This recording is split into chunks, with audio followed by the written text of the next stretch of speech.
tampilan di layarnya sudah keluar ya.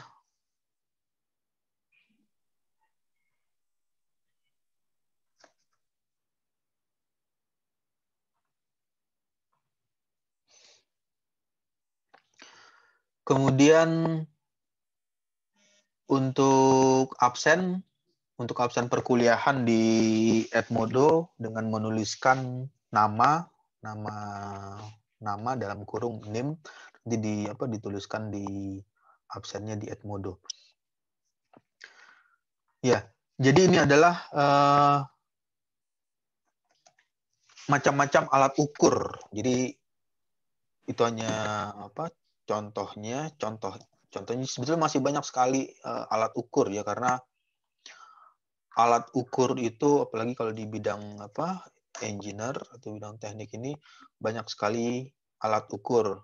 Pada dasarnya atau intinya alat ukur tersebut mengeluarkan data kuantitatif, jadi data yang berupa angka. Jadi angka-angka. Jadi ada angka 1, 2, 3, 4, 5 dan seterusnya, atau angka berupa nilai nilai negatif, nilai positif, dan nilai angka. Kemudian selanjutnya untuk hari ini yang akan presentasi tugas kelompoknya sudah masuk ya, sudah kelompok berapa sekarang yang akan presentasi tugas kelompoknya?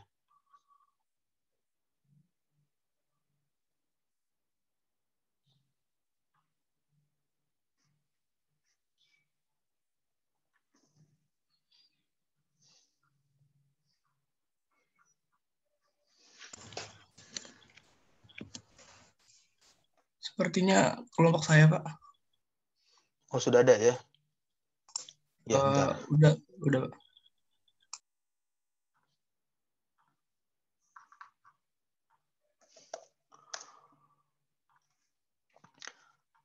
Ya, jadi nanti Anda baca lagi lihat lagi PPT-nya, PowerPoint-nya. Kemudian sebagai bahan untuk Anda membaca di minggu berikutnya, karena tugas ini ya ditujukan untuk Anda merecall atau membuka lagi materi yang disampaikan, atau materi tersebut bisa Anda cari lagi di buku atau cari di internet dengan melakukan googling atau membaca e-book atau membaca jurnal dan lain sebagainya. Yang pertama nanti Anda coba cari atau membaca cari di internet apa yang dimaksud dengan tipe skala pengukuran yang dalam hal ini skala Likert, kemudian skala Goodman, kemudian skala diferensial semantik differential scale, lalu rating scale atau skala penilaian, dan terakhir adalah skala Thurston. Jadi nanti Anda coba bisa mencari di internet atau mencari di buku metode penelitian, atau membaca di jurnal. Nanti Anda bisa menjelaskan apa yang dimaksud dengan tipe skala pengukuran skala Likert, Goodman, skala diferensial semantik, rating scale, dan skala Thurston. Ya, oke, baik. Selanjutnya mungkin bisa dilanjutkan dengan presentasi dari tugas kelompoknya. Bisa menampilkan share screen di layar untuk menampilkan PowerPoint-nya. Baik, Pak. Bentar, Pak.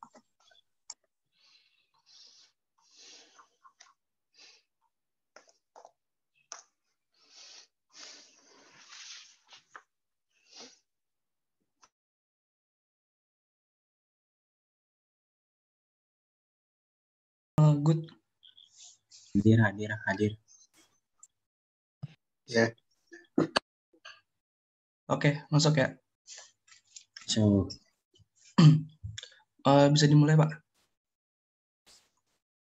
Ya, bisa dimulai. Izin presentasi buat pada Mora, abang-abang dan teman-teman sekalian. Assalamualaikum warahmatullahi wabarakatuh. Kami dari kelompok 3 ingin mempresentasikan salah satu tugas metodologi penelitian, yaitu dengan judul sumber daya eceng gondok sebagai biogas dengan selang polyamide. Kami dari kelompok 3 memperkenalkan diri terlebih dahulu. Nama saya Tama Fadlur Rahman, NIM 181031101. Teman saya Adi Kurniawan dengan NIM 181031137 dan Bagus Alwasi dengan NIM 181031147. Next, langsung aja dari latar belakang tersendiri. Energi memiliki peran penting dan tidak dapat dilepaskan dalam kehidupan manusia. Terlebih saat ini hampir semua aktivitas manusia sangat tergantung pada energi. Salah satu gejala krisis energi yang terjadi akhir-akhir ini yaitu kelangkaan bahan bakar minyak BBM, seperti minyak tanah, bensin, dan solar. Dalam waktu 7-10 hari, eceng gondok dapat berkembang biak menjadi 2 kali lipat. Pemanfaatan eceng gondok sebagai bahan baku biogas dikarenakan memiliki kandungan 43% hemiselulosa dan selulosa sebesar 17%. Air dan eceng gondok yang diendapkan dalam digester akan menghasilkan gas metana yang dapat dipakai selama kurang lebih 2-5 hari dengan komposisi air dengan eceng gondok perbandingan 1:1, di mana perbandingan ini air dan eceng gondok 20 kilo dengan komposisi air 20 kiloliter. Biogas ini mampu menghasilkan tekanan gas sebesar 5 bar dengan suhu rata-rata 30-35 derajat Celcius. Alat perantara yaitu selang merupakan hal penting sebagai salah satu keamanan yang perlu diperhatikan dalam bereksperimen. Selang polyamide ini merupakan selang bermaterialkan serabut sintesis atau nilon, mampu menahan tekanan sampai 20 bar. Metode penelitian ini merupakan metode penelitian eksperimental. Next. ya, rumusan masalahnya. Yang pertama, bagaimana merancang dan membuat alat penghasil biogas dari bahan baku eceng gondok. Yang kedua ada bagaimana menghasilkan bahan bakar dari hasil proses fermentasi tumbuhan, air, atau eceng gondok. Yang ketiga, bagaimana keamanan terhadap alat yang dipakai.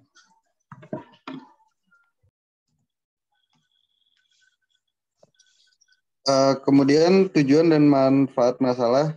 Pertama, tujuan masalah, rancang dan membuat alat penghasil gas bahan bakar alternatif dengan bahan baku eceng gondok. Kemudian menghasilkan biogas dari eceng gondok sebagai bahan bakar atau alternatif pengganti minyak tanah. 3, memperhatikan keamanan selang yang dipakai sebagai media perantara biogas. Nah, kemudian manfaat masalahnya itu dapat menambah pengetahuan pengalaman kerja dan mengetahui hasil benda karya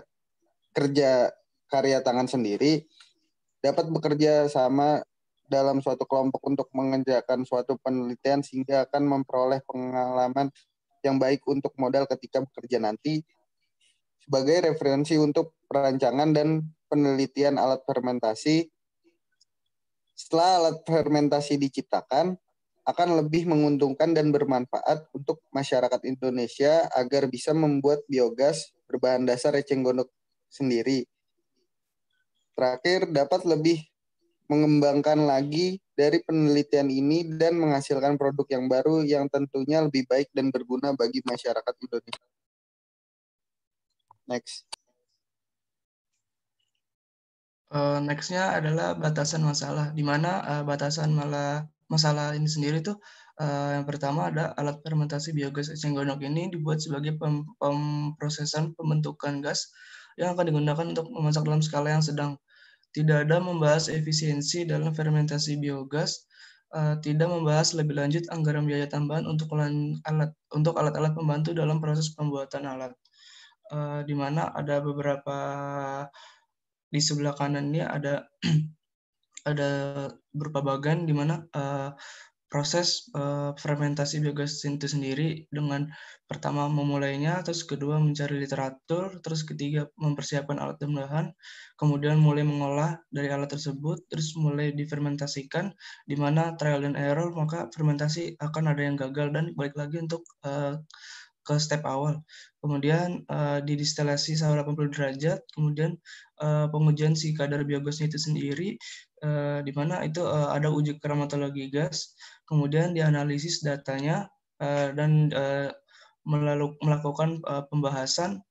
Destilasasi itu sendiri dilakukan sebanyak 12 kali, kemudian dapat kesimpulan, kemudian selesai maka menjadi sebuah penelitian. Mungkin cukup sekian dari kelompok kami.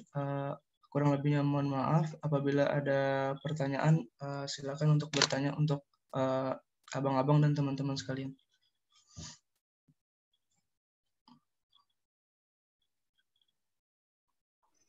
Ya, untuk selanjutnya bisa dilanjutkan dengan diskusi dengan pertanyaan dari kelompok yang lain untuk memberikan pertanyaan dari presentasi yang sudah dilakukan tadi.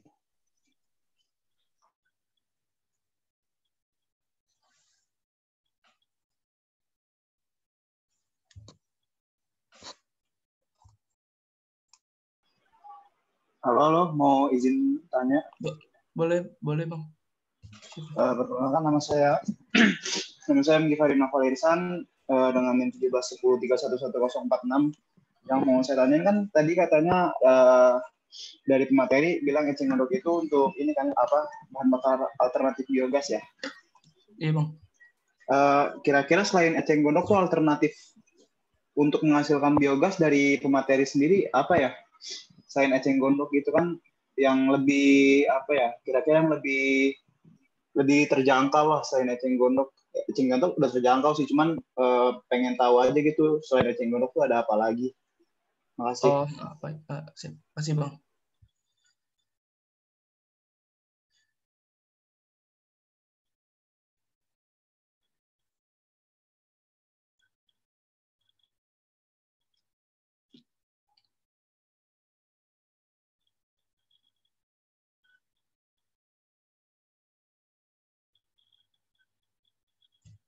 Kedua yang tentang bahan yang selain eceng gondok ya. Nah, biasanya bahan selain eceng gondok itu bisa ada kayak limbah peternakan, terus ada limbah pertanian, terus limbah manusia dan sampah organik.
Ya, saya akan menjawab pertanyaan yang pertama.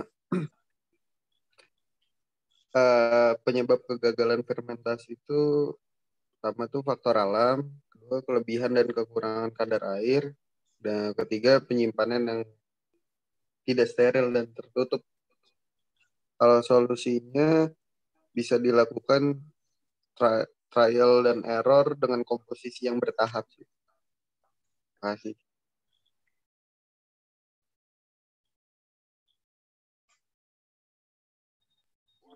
Ya, terima kasih atas jawabannya. Saya cukup paham. izin menjawab untuk pertanyaan Bang Munib. Dengan mengcompare fermentasi dari eceng gondok dengan limbah organik atau seperti kotoran sapi dan yang lainnya, mengambil parameter dari gas metana itu sendiri. Untuk gas metana yang dihasilkan dari kandungan si eceng gondok itu ya sebesar kurang lebih 60%. Tapi kalau kandungan yang terdapat dari gas metana itu sendiri dari kotoran sapi atau limbah organik yang lainnya itu sebesar 55%. Jadi kemungkinan lebih besar kandungan yang terdapat dalam eceng gondok itu sendiri ketimbang dari kotoran sapi. Cukup jelas Bang Munib? Cukup. Makasih Bang. Ya, terima kasih Bang. Untuk Pak Damora, apa ada sesi pertanyaan selanjutnya atau gimana Pak? Sudah berapa pertanyaan tadi? Sudah 3 pertanyaan Pak. Ya, nanti pertanyaan tadi nanti dituliskan di PowerPoint ya, maksud di slide-nya. Kemudian nanti ditambahkan jawaban apa yang disampaikan tadi di PowerPoint-nya. Kita waktunya sampai jam berapa? 11.20 ya. Karena waktunya sudah habis, jadi untuk sesi pertanyaannya dicukupkan sampai di sini aja karena waktunya sudah sampai jam berapa? Jam 11.20. Ya. Tadi kelompok berapa? Kelompok 3 ya? Kelompok 3 ya? Iya Pak. Saya lupa sih kelompok berapanya. Iya. Kalau nggak salah kelompok 3. Iya, nanti untuk yang kelompok 3 kemarin udah yang presentasi ya Pak? Oh berarti kelompok 4 Pak, maaf. Ya, berarti dilihat aja nanti dilihat di Edmodo-nya kan ada nama-nama kelompoknya. Kalau misalnya sudah terkirim di Edmodo-nya udah kelompok 3, berarti selanjutnya di kelompok 4. Siapa? Nah, terakhirnya nanti direkap semua pertanyaan yang tadi ditanyakan, ditulis di PowerPoint-nya, ditambahkan new slide-nya, kemudian di slide berikutnya dituliskan atau diketik jawaban apa yang disampaikan dari pertanyaannya. Ya, oke, baik. Berakhirnya waktu. Kenapa? Maaf Pak, ingin bertanya, itu kirimnya via Edmodo ya Pak? Di Edmodo. Kirimnya di-upload di Edmodo-nya dalam format PowerPoint yang tadi yang dipresentasikan ada PowerPoint kan. Nanti ditambah aja slide-nya kalau misalnya slide-nya ditambah, kalau kurang kan tinggal ditambahkan new slide. Dituliskan, diketik pertanyaan apa yang ditanyakan di kelompok 4 tadi yang presentasi, lalu di slide selanjutnya diketik jawaban yang dituliskan tadi, yang disampaikan. Siapa? Ya, oke, baik. Berakhirnya waktu, jadi waktunya sampai jam 11.20, berakhir juga perkuliahan untuk metode penelitian. Nanti Anda bisa membaca kembali materi yang tadi disampaikan di Edmodo dengan cara di-download atau membaca secara langsung. Nanti bisa setelah di-upload nanti Anda bisa membaca kembali. Sebelum kelas berakhir, ada pertanyaan? Tidak ada, Pak. Cukup, Pak. Ya, oke, baik. Ya. Ya, ini siapa? Teran ya, Teran Satrio. Ada siapa? Teran Satrio.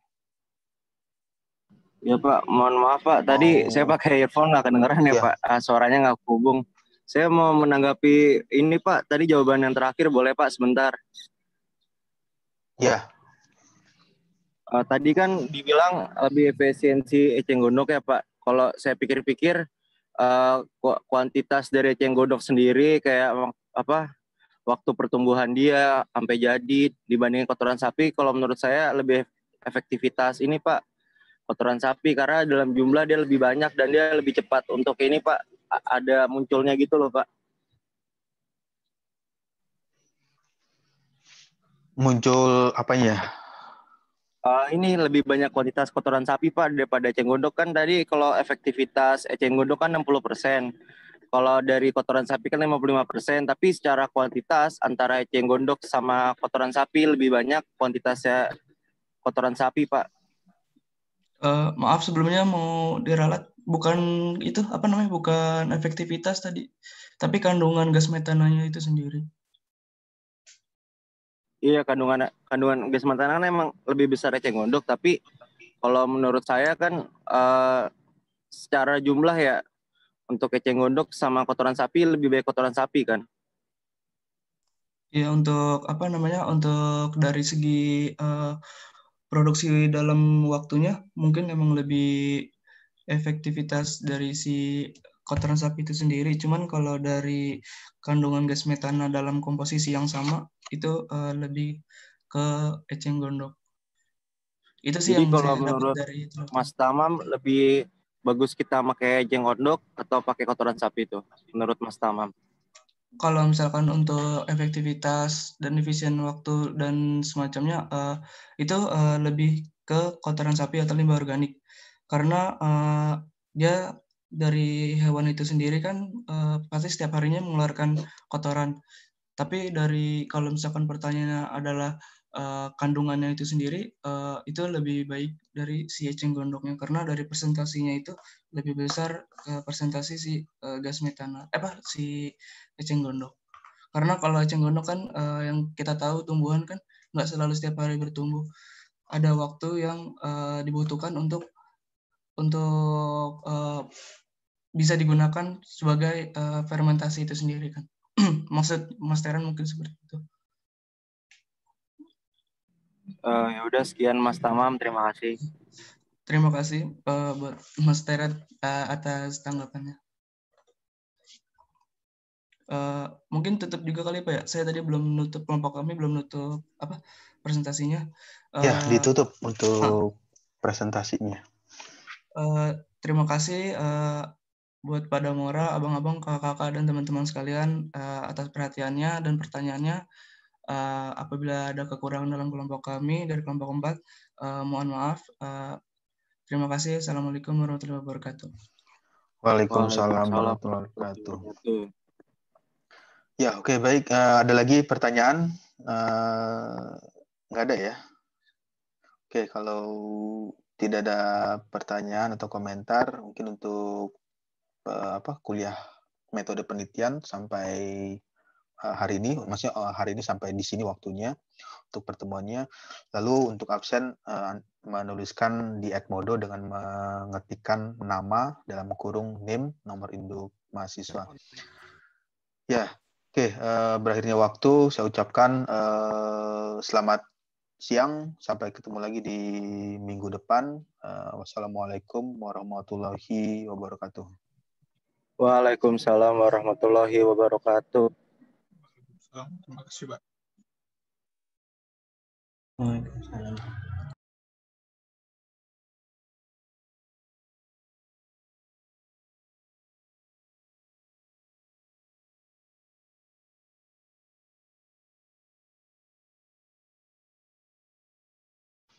Terima kasih, Pak.